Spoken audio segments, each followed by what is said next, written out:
projet social et solidaire, il y a une dimension économique, il y a aussi la dimension solidaire qui rajoute une difficulté. À quoi pourrait servir notre ruralité? Pour mettre l'humain un petit peu au centre du débat, c'est-à-dire ces hommes et ces femmes qui vivent dans ce milieu rural, comment ramener des outils. Et c'est pour ça qu'on disait l'accueil d'une nouvelle population. Je dis aujourd'hui, il y a deux, trois choses. C'est-à-dire comment accueillir du monde dans ce milieu rural, c'est-à-dire accueillir quel type de monde.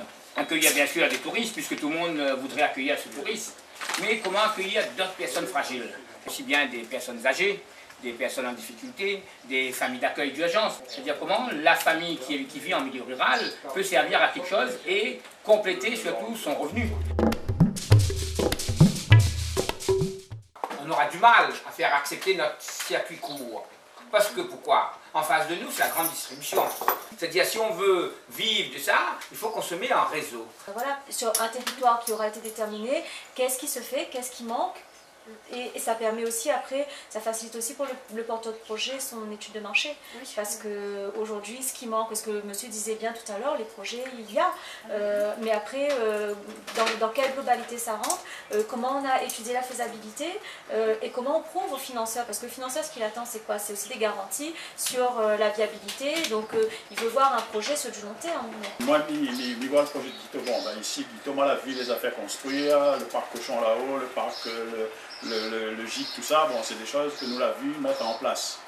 Bon, Guiteau, s'il veut faire là, il peut avancer de l'argent et gagner faire que sa facture a quitté, il gagne ça. Bon, chose que la plupart des gens que je rencontre, moi, ils ne gagnent pas. Alors, ça, pour moi, c'est une question vraiment de faisabilité. Il faut qu'on y arrive, bon, à mettre en route. Aller dans ce sens-là, c'est redonne au monde un goût de vie, quoi, une espèce de porte de sortie pour la Réunion. Bah, à un autre niveau, par exemple, ce centre-là, pour les agriculteurs, c'est-à-dire que les prêts, s'il y en a des agriculteurs qui sont organisés, ils produisent et tout ça, d'une certaine qualité et tout, carrément de travailler avec et de fournir le centre. Le blocage principal, c'est comment susciter leur participation.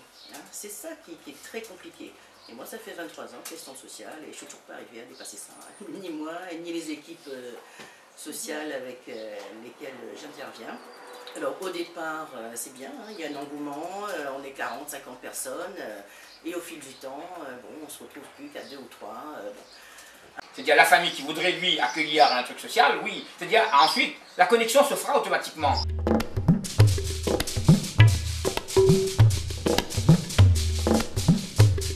Les gens viennent partager avec ce monde rural, avec ces paysans. C'est-à-dire, viennent partager un moment avec l'agriculteur. Non, les enfants se défoulent, pareil. En plus, les enfants n'ont pas de contrat avec nous, il n'y a que la Croix-Rouge qui a un contrat avec nous.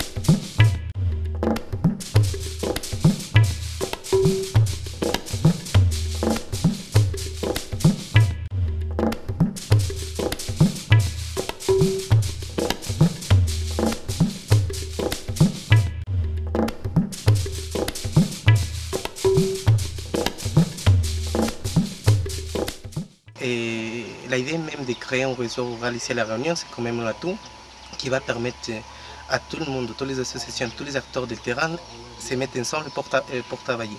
Il y a un sens de partage, de solidarité, de confiance et de créer les liens. Des choses qu'ici à La Réunion, je pense qu'il faut quand même développer encore plus. À niveau du tourisme social, on voit aussi avec le travail qu'on a fait déjà avec des publics en difficulté, soit d'enfants, adultes ou handicap, c'est un atout qui mérite quand même faire un point avec eux. Parce que les liens qui se créent entre ces types de publics et la nature, soit à travers de l'agriculture ou à travers vers les animaux, ça crée aussi des liens de respect et à ce niveau avec les jeunes. Et c'est surtout aussi de l'un côté, tu as les publics en difficulté et de l'autre côté, il y a les agriculteurs qui ont des valeurs, un savoir-faire, une culture qu'il faut la valoriser aussi. Et de toutes ces valeurs, les agriculteurs sont dépositaires pour partager. Déjà, c'est trouver les financements, parce que bon, on sort des difficultés, tout ça, donc on n'a pas les financements pour monter le projet. On a nos idées bien carrées, mais au niveau banque, impossible, il n'y a pas de prêt. Et on essaie, en plus avec l'association dont on s'occupe, on essaie de redynamiser le quartier.